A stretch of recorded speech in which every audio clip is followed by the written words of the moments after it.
Okurujirira hari mukuru we gombora ya Nyabuhice okutunga abana batanu mu idara ryo kubanza bubire buryo buhanguzi wagerageranisa n'emyaka hingwire. Mazima simere habwo kuba umugombora yona tinumo masomera abiri.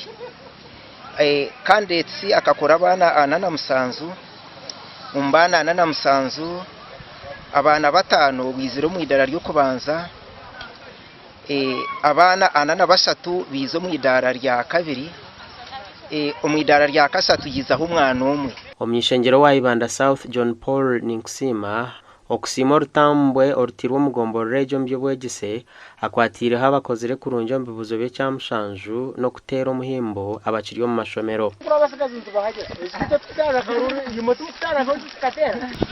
Ubwiro bunagire mbwebembezi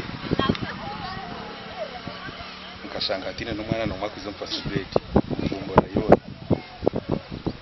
kunagambe n'abazire twakore nkiko twagamba nabeji nkabatayiro mu mashomero twayihayo babiri omwe babiri bashatu abana bakoraje n'abashumusa kurarahare bishahazika ubundi bakitaha bakarimo kwija abana ubundi bakicera bakashanga bashumusa batakashira mwanya wo kurarahare kibaregera kufurwa ubundi buhereza.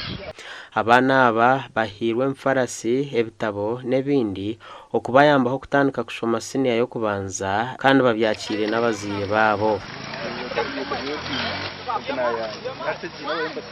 Umugani kaga division ya Bisheshe omuri Ibanda Peter Agaba ohereze kusinga entebe y'obunyishengero habo Ibanda municipality yakwatira habeje 8 abatungira idara ryo kubanza al St John's Primary School. Onarebo wanyu ninga sonarebo witu omurungi kuko yaraganise okukwatira abana ba P7 n'abarakore first grade ari kubakwatira hari kubafunira imifarasi ni yeji twagireta netusaba mu byakiri